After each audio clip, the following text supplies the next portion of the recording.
Welcome back to Precalculus. Ready for section 9.3, which is geometric sequences and series. So I gave you a list here of 4 series. These are all, I should call them sequences, 4 sequences. These are all geometric sequences. Do you see, I think you probably see the pattern, 2, 6, 18. There's not a common difference here, but there's a common multiple, right? What is it on A? 3, and we call it a common ratio, and we use lowercase r. So that stands for common ratio. On the next one, you see the common ratio, 1/5, 1, 5, 25, 125. It's 5. If you want to know, you just divide any number by its previous number. 18 divided by 6 is 3. 5 divided by 1 is 5, or even 125 divided by 25. Next one is, hey, they're going to all be multiplied by a half, right? You might think divided by 2, but we're thinking, what are they being multiplied by? And the last one is alternating, positive, negative, so the common ratio is a -4, right? So these all have common ratios, which is what we call a geometric sequence. So has a common ratio, the geometric sequences, and we'll get the series in the next video. So how do we represent a geometric sequence? Well, similar to before. So here's I'm just going to give it to you and we'll talk about it. If you want to find an nth term, you take a particular term, let's say the first, and you multiply it by r a certain number of times. If you want to get to the second term, you multiply r 1 time. Let's put a 2 there. Right? If I want to get to a second term, I'd multiply by r once. If I want to get to the third term, I need to multiply by r twice, or in other words, r squared. If I want to get to a fifth term, just skip ahead a little bit, I'd have to multiply by r 4 times, or a1 times r to the 4th. How am I getting that number? Generally, it's a sub n is the first term times r to the n minus 1. Looks kind of like what we did in the last section, doesn't it? That's the book's version. Mine, again, is a bit more generic because I hate depending on the first term. Let's just say you know any other term. We'll call it the m term.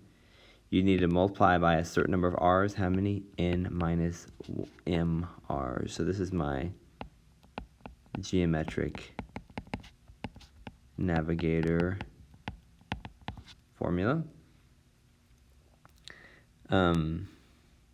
So with that in mind, I can go back up here and write these out. Actually, this one is going to be really the most helpful because you don't really know what the m needs to be. Here it says just make it 1. So I like mine, but I find that the one the textbook uses is actually pretty good too. So take the first term, 2, multiply it by r, which is 3, to the n minus 1 power. Now, what I think parentheses there is good. If you don't, it looks maybe confusing. That's fine, really, but you certainly wouldn't want to do that.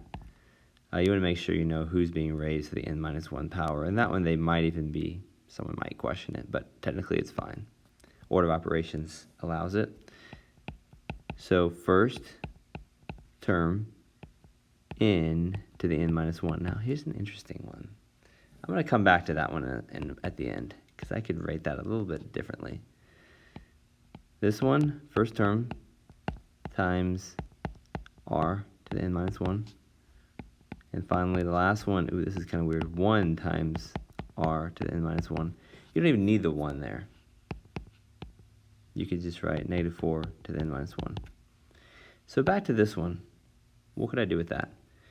Well, this is kind of fun algebra here. Isn't 1/5 5 to the -1? And then if you were to, let's write that again. When you multiply two things with the same base, you can add their exponents. So that is a little bit more condensed way, 5 to the n minus 2, same thing, but this is fine. So let's do some examples now that we kind of see what we're doing. I'm going to do 3 examples, shut this video down, and then we'll be on to our final video for 9.3. So let's say you're asked to write the first 5 terms, that's 5, of the geometric sequence where a1 is 2 and r is the square root of 3. So it'd be 2, then 2 square root of 3, then 6. Okay, let me show you where I got that.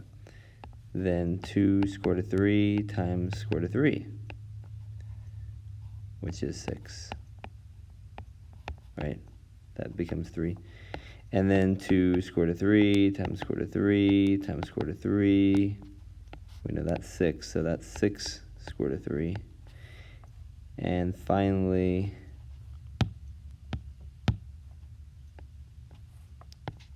two square root of 3, square root of 3, square root of 3, square root of 3.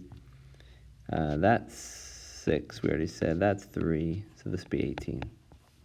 So that would be the first 5 terms. I don't think you have to show that step. But then they ask you to write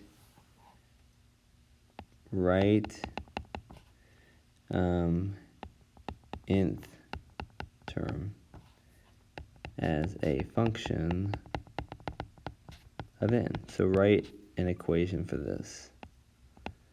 Where you take your first times your common ratio to the n minus 1. Done. Next up, let's say you're given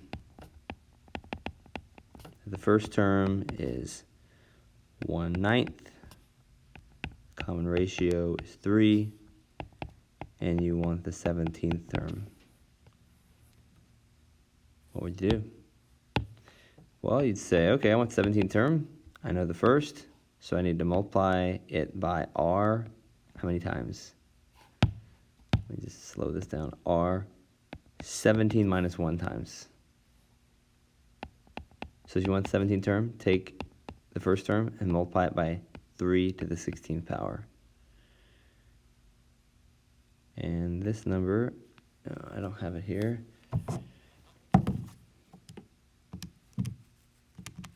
Turns out to be a big number, which you're going to get a lot of big numbers here. 4,782,969. So on a test like this, you're going to feel like a little bit doubtful at times. You're doing things right. You have to trust the process.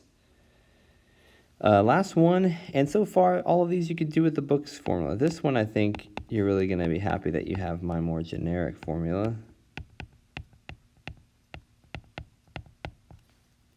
That is a 7, by the way. And you want to find the first term.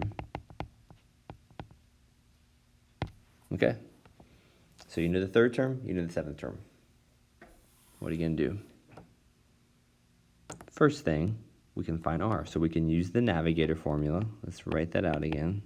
If you want to get from the m term to the n term, you need to multiply the m term by n minus m r's. Because r is the way you go from step to step to step. And how many steps apart are they? N minus m steps. So specifically, I'm going to say I know the 7th, I know the 3rd. I can plug those in so I can discover my r. So I'll say I know the 7th is 15, 552, and the 3rd is 12. So I need to multiply that by some number to the 4th power. So we know you divide 552 by 12, and hey, we get a whole number, 1296. Do you recognize that as something we can 4th root? That's that's 4. That is 6 to the 4th power. So we got our r. So now you want the first term, and I'm gonna go from the 3rd. I could have used 7 there. I'm just looking to use smaller numbers. Oops, not do that yet. So I need to multiply this by r to the 1 minus 3. So the first term is 12 times 6 to the negative 2. In other words, 12 times 1 over 6 squared. In other words, 12 over 36, or 1/3. And just to show you, we could have done this a little differently. We could have also done it this way. We could have put in 12 here, and this would be 6 squared. So you see we get A1 equals, let's just go, it would just be like that, right?